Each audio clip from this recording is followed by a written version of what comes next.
Right. Well, welcome everyone, wherever you are, whatever time it is. And this week, it's a particular pleasure to introduce one of my former students, Aho Shemunkasho. He's a student from whom I have learnt more than I think he has learnt from me.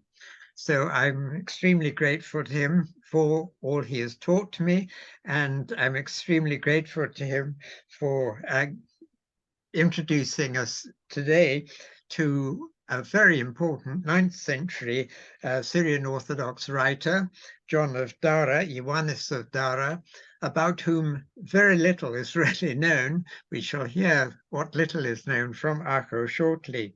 Aho has been the director of the MA program in Syriac Studies in Salzburg University for quite a number of years, and they're about to introduce a BA course which incorporates an element in Syriac. So that's a wonderful development. But it's a time for us to move straight over to you, Aho, to learn about John of Dara on the resurrection of bodies. A very interesting subject. So over to you, Aho. Thank you, Sebastian, for the introduction. Thank you for taking time and sharing this session. Also, thank you for sending all the invitation and organizing it. And I welcome everyone, and I'm happy to see you. And I will try to, to go a little bit through a text from John of Dara that I chose for today. For today's reading, I have chosen a text from the first treatise on resurrection, which is chapter 4. This treatise is on the resurrection of human body, and not to confuse it with the treatise on the resurrection of the Messiah of Jesus Christ, basically, which is for our Christians, Eastern celebration. Now, before presenting the text, I would like to say a few words on John of Dara and his 4 relevant treatises. As a learned man and the bishop of Dara in the 9th century, John was very much interested in the heavenly, invisible world, in the world of the angels and their priestly service, and in the soul of man and life after death. Being a bishop, John would have known its history, the history of Dara and the necropolis in Dara. Dara became a Syriac Orthodox bishopric after the Arab invasion in the 7th century.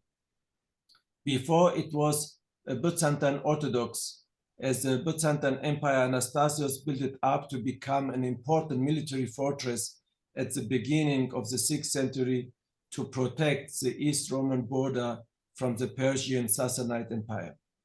Dara faced many wars with the Sassanids, and thousands of soldiers were killed until the city was conquered by the Arabs in 639. The soldiers were buried in a Byzantine necropolis that has been unearthed by recent archaeological work. 9 days ago, I was there with a group of people from the Order of St. George and looked at the necropolis, where over 3,000 people have been buried. Here we can see, if you look at the top of the entrance, where this sort of iron stairs are now open to access the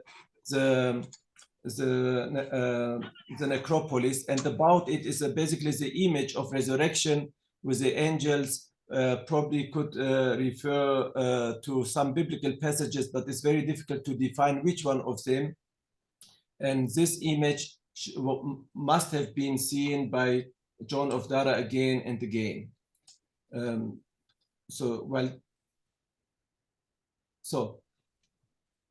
Now, inspired by this image and driven by his interest in the future life, John of Dara studied the Bible and the patristic texts in details on the topic of man's resurrection from death.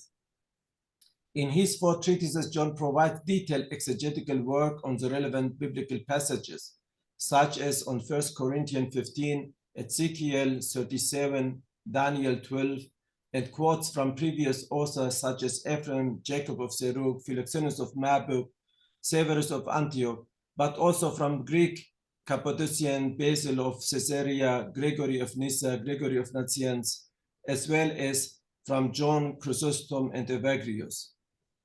John also mentions the Greek philosophers Plato, Origen, Pythagoras, and the Greek writers Menandus and Methodius, among many others. Now, resurrection of the human body at the second coming of the Messiah is a central point in Christian faith. In his form, Mimre, John of Dara deals with it in different contexts. Sometimes he summarizes what he said before and repeats himself. One can distinguish the form Mimre as follows. Mimro 1 tries to prove the Christian dogma of resurrection and rejects the opponent's objections, such as the non-believers of the pagans and the misinterpretation of the heretics, among others the Sadducees, Samaritans, Mani, and Marcion. Mimro 2 focuses on the kind of resurrection and particularly on the shape, stature of man's body in the future life. John goes on in detail about the function and use of the bodily limbs and members and distinguish between the earthly body sustained by the soul and the heavenly body sustained by the spirit. Mimro 3 comments in detail on some biblical references in the context of the Creator being the creator of the whole world, but he himself is in sort of one self-existence. He is united in himself without opposition from anywhere else. Mimro 4, John puts the whole theological understanding of resurrection in the context of the second coming of the Messiah and in the context of judgment day, where reward and punishment will take place and the whole of creation will be renewed. So the renewal of the whole creation is the focus of the last 4 Mimro. Now let us look at the first Mimro.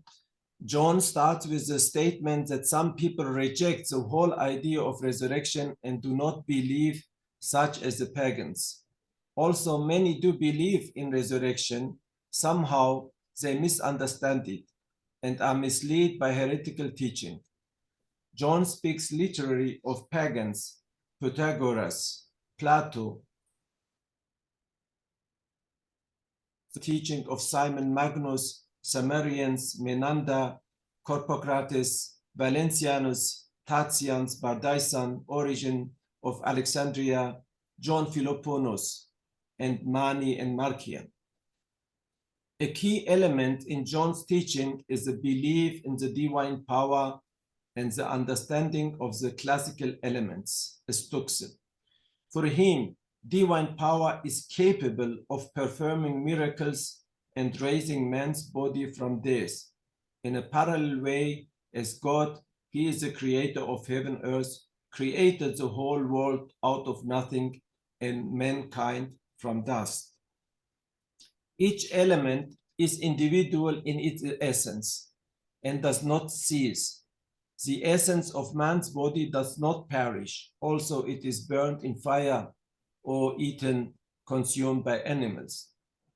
John comments on this in chapter 9 and emphasizes that the human body, being united with rational soul and heated with the heat of motions, cannot provide nourishment for animals.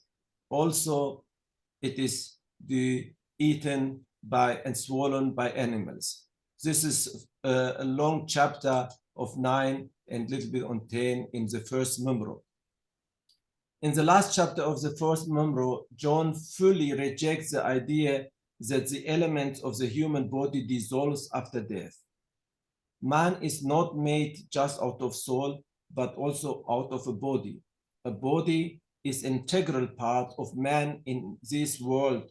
Likewise, in the future world, man will exist out of body and soul.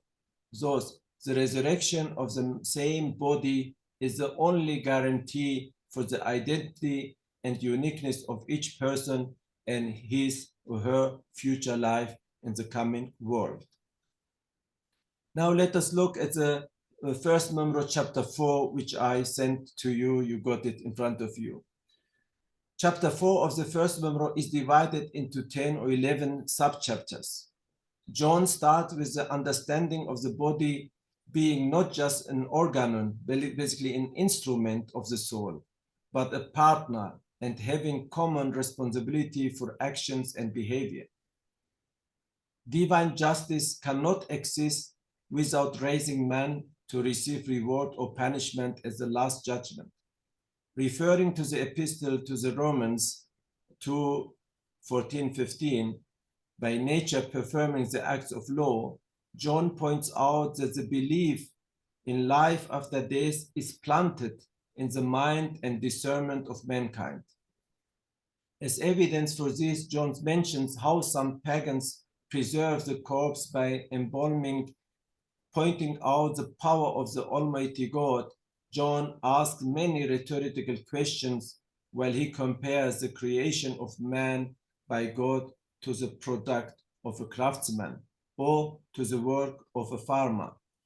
And the focus is also the metaphor of how the human being is conceived and born. Chapter 4 is the only place where John refers to the Abrahamic religions having common belief in the resurrection of mankind from death. However, John does not define the Judaic and Islamic teaching on resurrection. He focuses on Christian understanding based on references to the Bible, to the previous authors, and to nature. Now I will start reading chapter 4. It demonstrates the validity of our dogma that the dead do rise. The bodies, which dissolve and change their shape after the departure of the soul, will be resurrected once again, and the soul will return to them to receive their future rewards.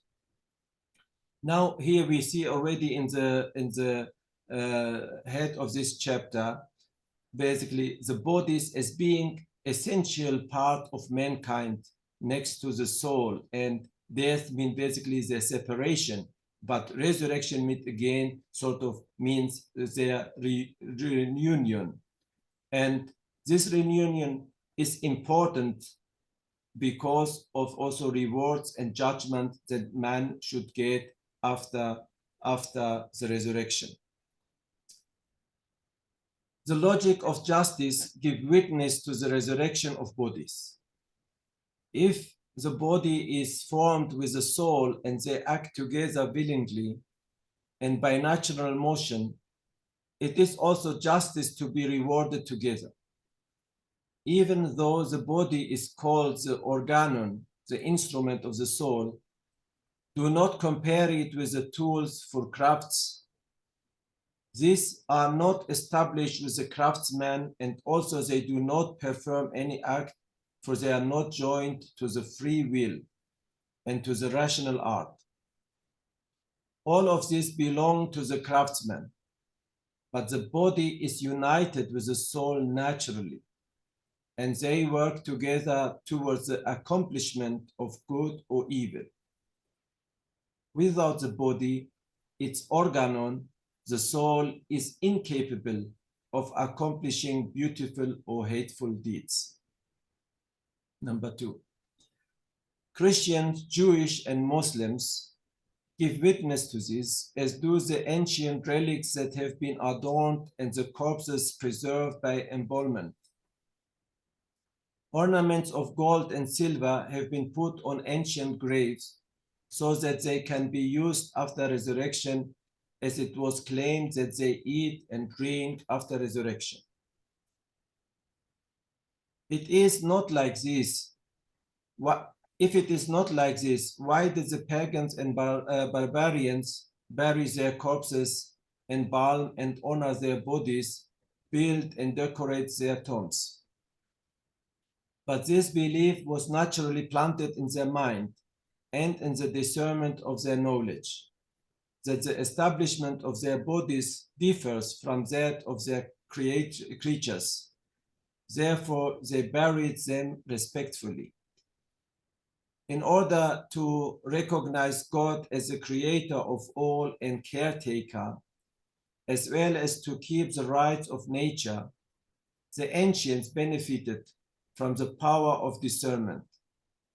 It is what Melchizedek, Abimelech, Cornelius, and others before and after them did, while they did not have the law.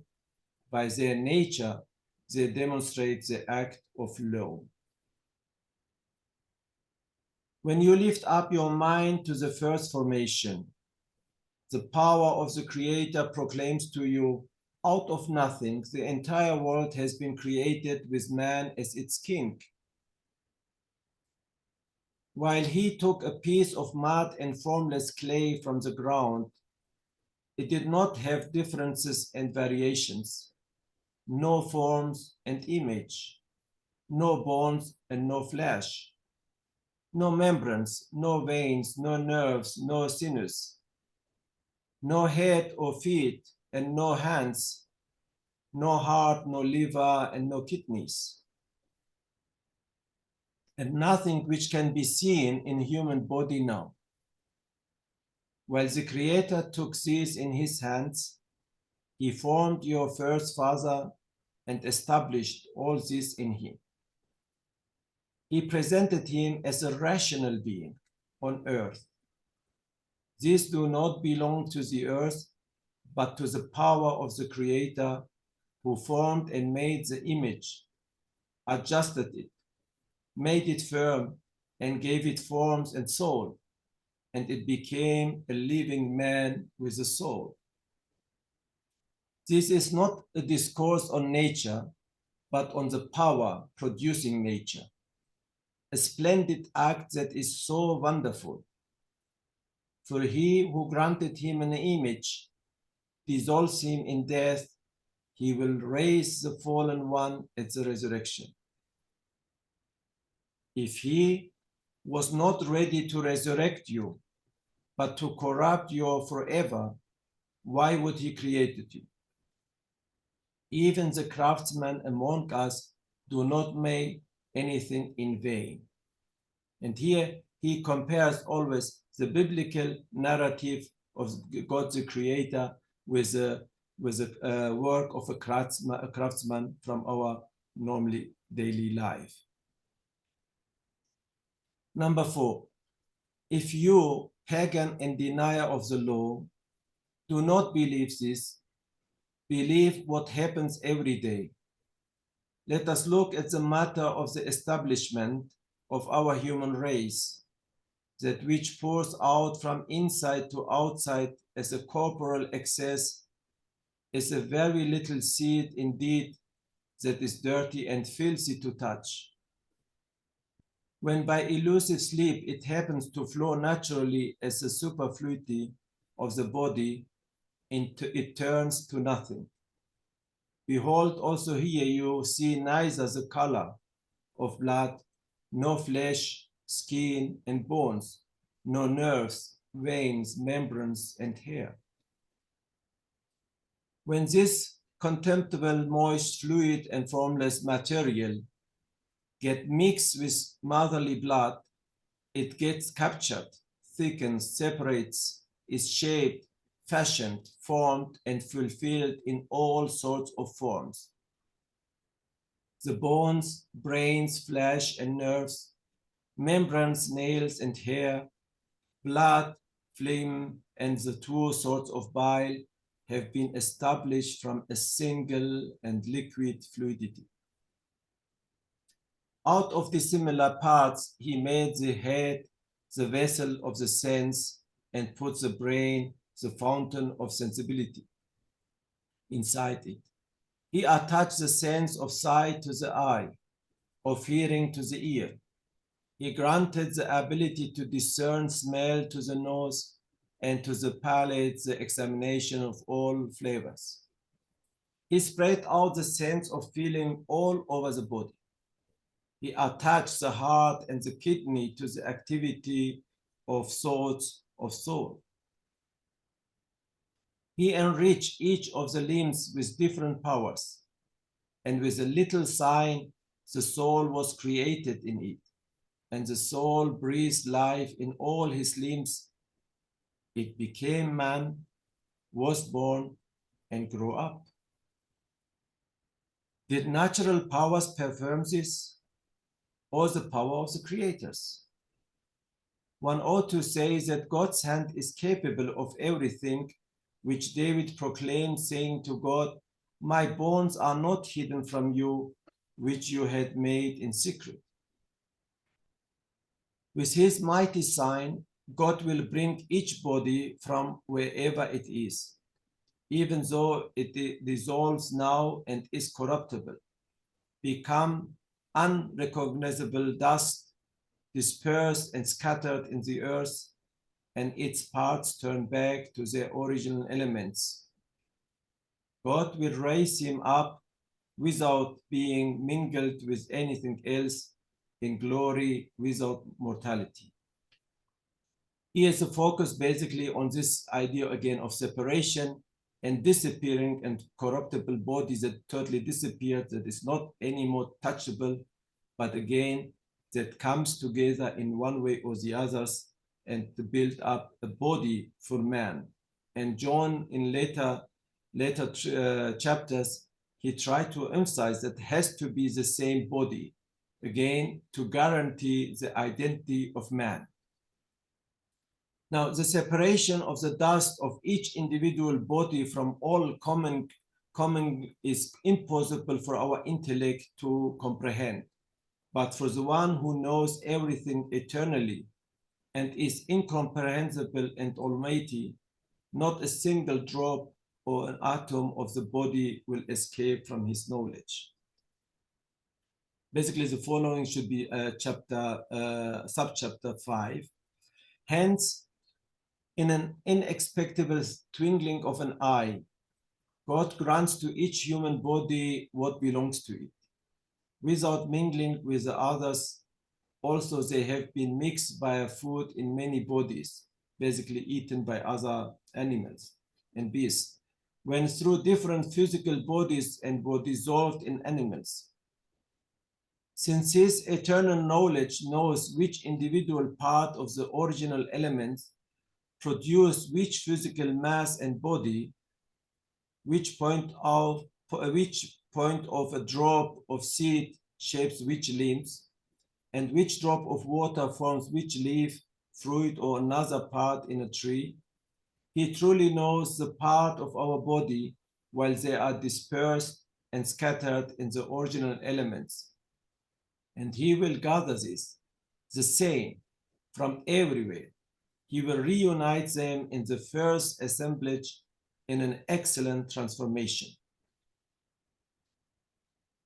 If our craftsmen gather gold and silver, revealing it from the dust of the earth and bringing forth tin, lead, copper, and iron out of the stones, glass out of the sands and other rocks, and as the other craftsmen admirably make things out of other materials, how much more will the Creator, who grants understanding and knowledge, bring forth with his power the body that is exalted beyond all bodily natures into a superb state of adornment.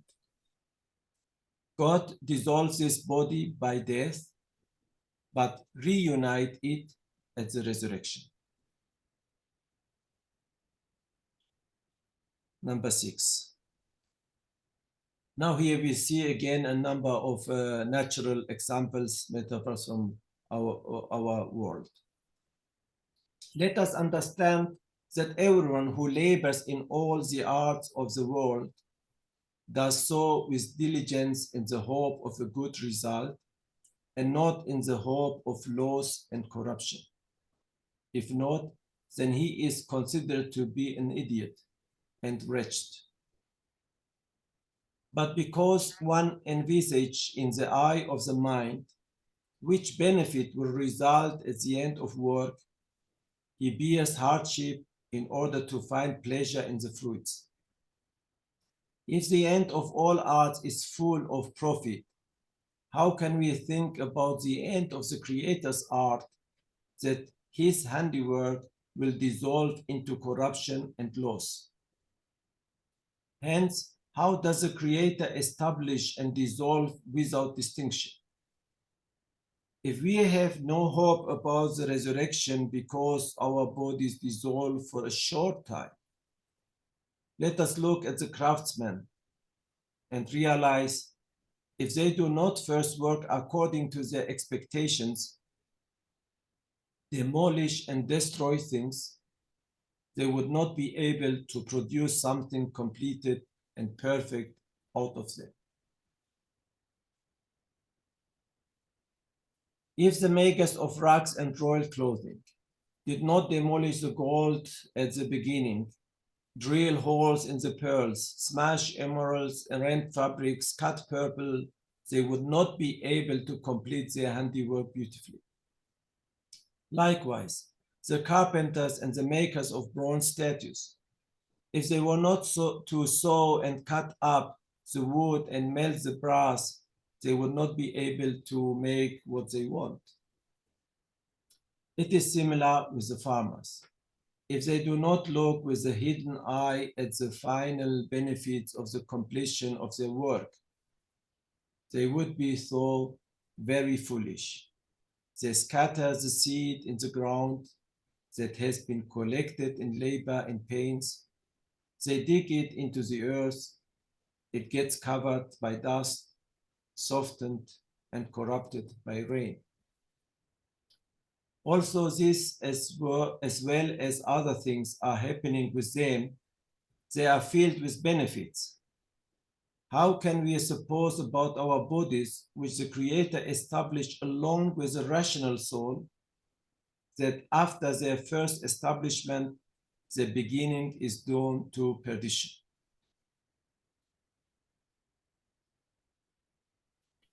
Also, the locusts are implanted in the ground and covered with dust, in a womb as a symbol for the grave. But they rise up in due time according to the commandment of their Creator. If the wretched locusts rise up after their death, how much more the human body that is much more exalted? The likeness of resurrection can be seen in our human seed.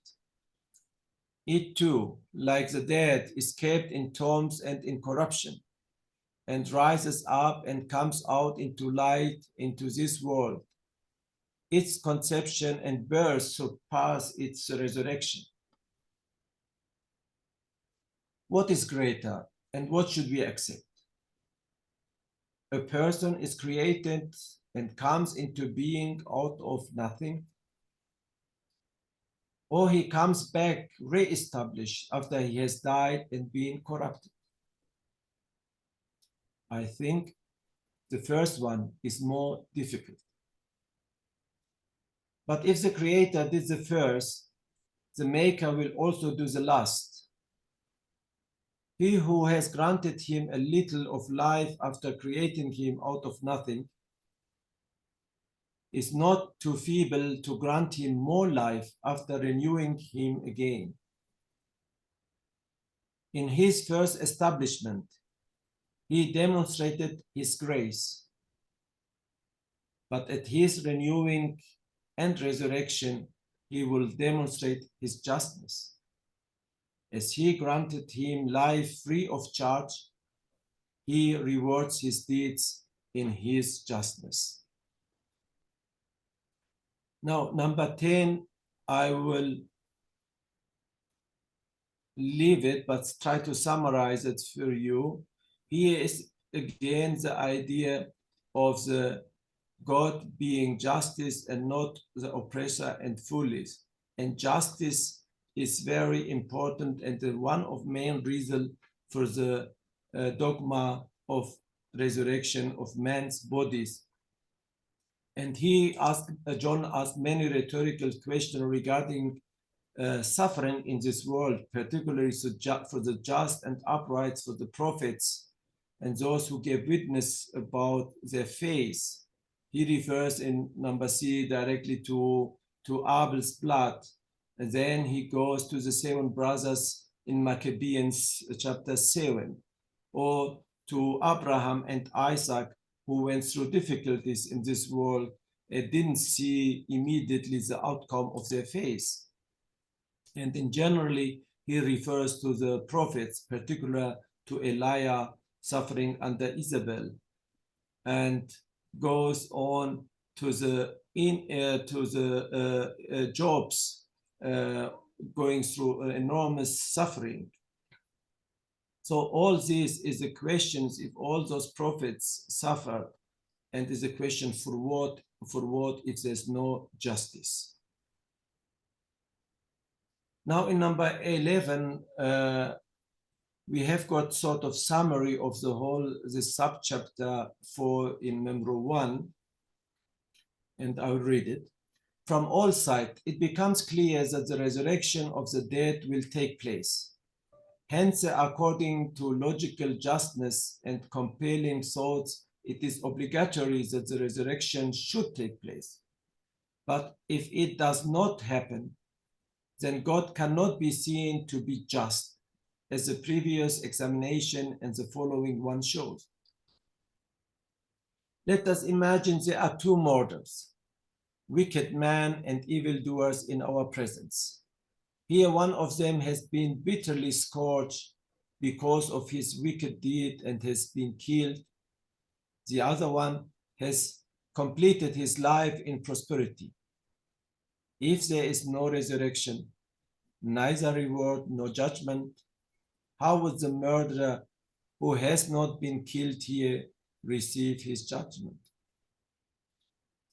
Likewise, if there are two good men, loving God, keeping his commandments, doing his will, one of them lives in prosperity in this world and is wealthy in good physical health and abounding in good things, but the other one is needy and poor, physically stricken, ill, and afflicted with all sorts of sufferings.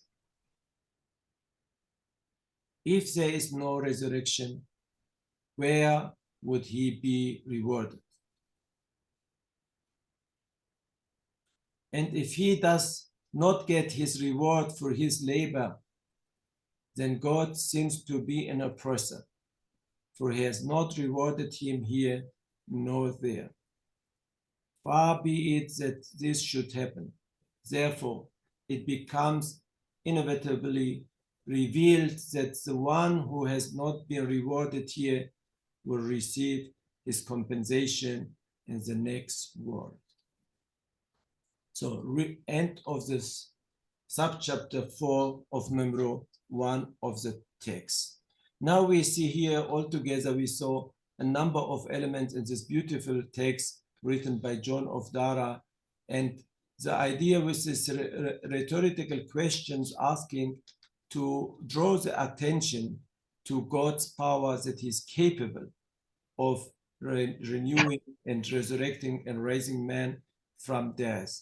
This is sort of not just a helpless dead end that he has to refer God, but an inner belief. One can see it in his text again and again. So thank you. Now it's time for your questions and for your contributions. Thank you very much, Aho, for guiding us through this text on resurrection. We have quite a number of minutes. We've got about 20 minutes, a bit more, for questions. If I could start off with one. Judgment is implied, but he never, at least in the passages you dealt with, really deals with it and how it takes place and, as it were, where it takes place. Of course, where we're dealing with non-time and non-space. But does John ever go on to deal with this side of things? So does he take things a bit further?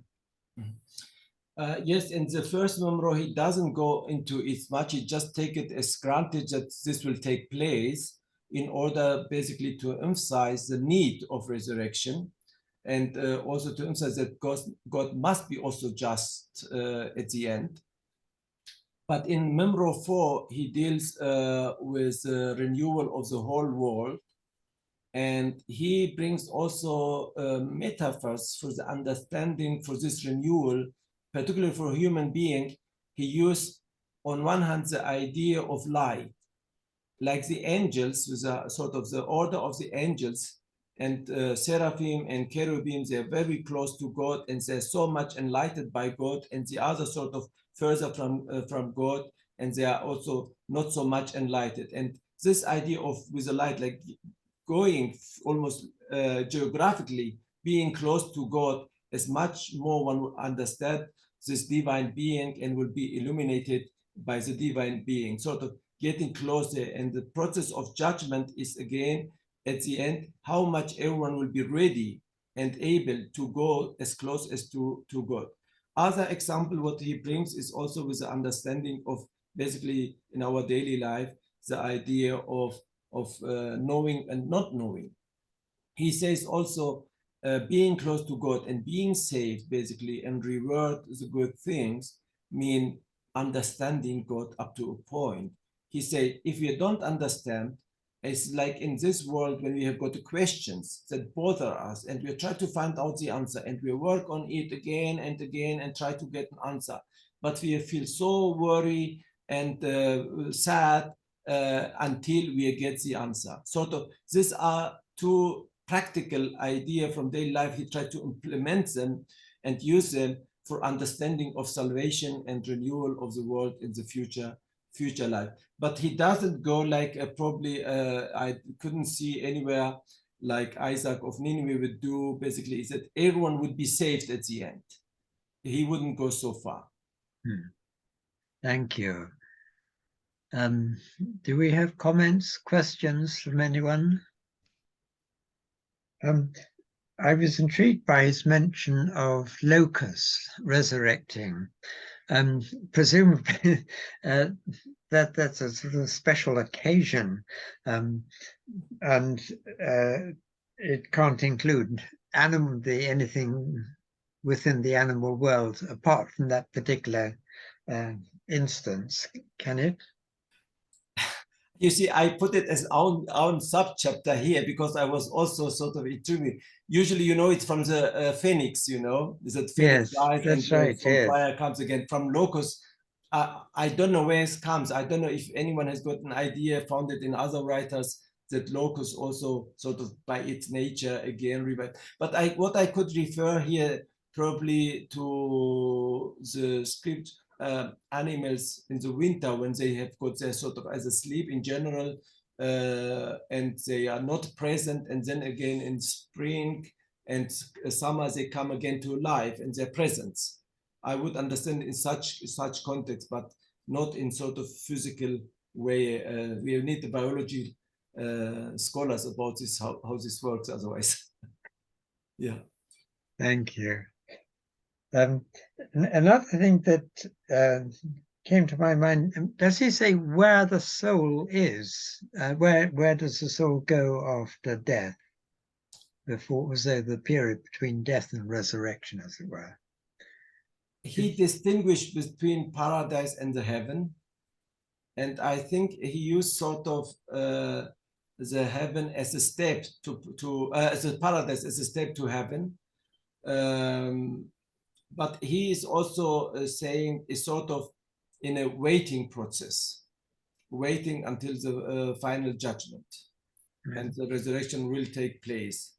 And he's not speaking about the sleep of the soul, as earlier writers might. I can't remember that he used the word sleep in this context, but certainly in terms of like, is there waiting for the resurrection?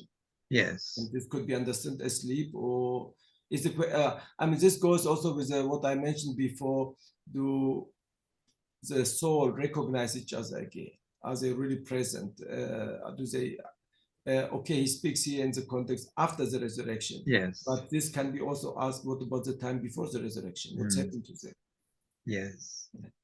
And when you're speaking of paradise, is that a material paradise somewhere hidden away in the east? And is it a mountain or is it in a non-physical world? He got another treatise which deals with it on paradise, where he basically presents both ideas, being physical and being spiritual, but without making for himself clear decision. He present all the ideas before. This is in the treatise, first treatise, basically found in the manuscript of Mardin, and he goes on about it, but he himself is not clear to make a clear decision. From the way that he writes, I would understand it more that he implies invisible, not material paradise. Yes, yes. Because he talks sort of from this invisible world, and he distinguished, of course, the creator on one hand, and then this invisible still world and this visible world. Yeah, and I would see the paradise in the context of the invisible world. Yes, yes. So he's more interested in the polarity of visible, invisible, rather than material and immaterial. Or is that simplifying things too much? Yeah, yeah. I mean, even for the future world, he used, like for human body, he used as an aspect of material. It is a material body, but it is a different material, different sort of structures than what we know here. Somehow, for me, is also the interest of what does he mean, basically, and how he distinguish really between the future life. I mean, the future life that is there, he goes about it and he talk about it, but somehow remains still everything vague. Yeah, and he said, just in the presence of God, in the glory of God, but without giving, also try to give further details. Thank you. We have a few more minutes if anyone has a question, comment. Probably I should probably mention one thing here, which I always ask myself, but here you see in this chapter is the only one that he refers to Judaism, to Islam under the term Hungarians and also Christians. But I wonder why he dealt with such important dogma of Christian faith in details. I could imagine there was a challenge to distinguish the Christian belief in details from Islamic, particularly Islamic world at that time. Even he doesn't refer to it, he doesn't say anything about the others, but I could imagine that he wanted to provide a detailed teaching for his faithful, for the Christian, in order to understand it and not to mingle it with Islamic or even Jewish way of understanding. Thanks. Yes, that's very intriguing. Well, we're drawing to the end of our time. We meet again in October on the 12th, and I'm supposed to be producing a text, but I haven't yet thought which one. But I hope I will before then. I shall have had some inspiration what to choose. So thank you very much, Aho. That was wonderful to be taken through Ioannis of Dara. And Ioannis, you have made Ioannis available for modern readers with your edition and translation. I hope you'll go and do other works of his, because until now he's been very much of just a name, and very little has been known about him, apart from the commentary on the liturgy, which was published some years ago. But everything else is a bit of a mystery. And his relationship to Moshe Bar Kifu, that's an intriguing fact. And we need all these texts published, and then perhaps a correct judgment can be made. So thank you very much, and thank all the audience, listeners all over the world. So till October, goodbye. Thank you. Thank you.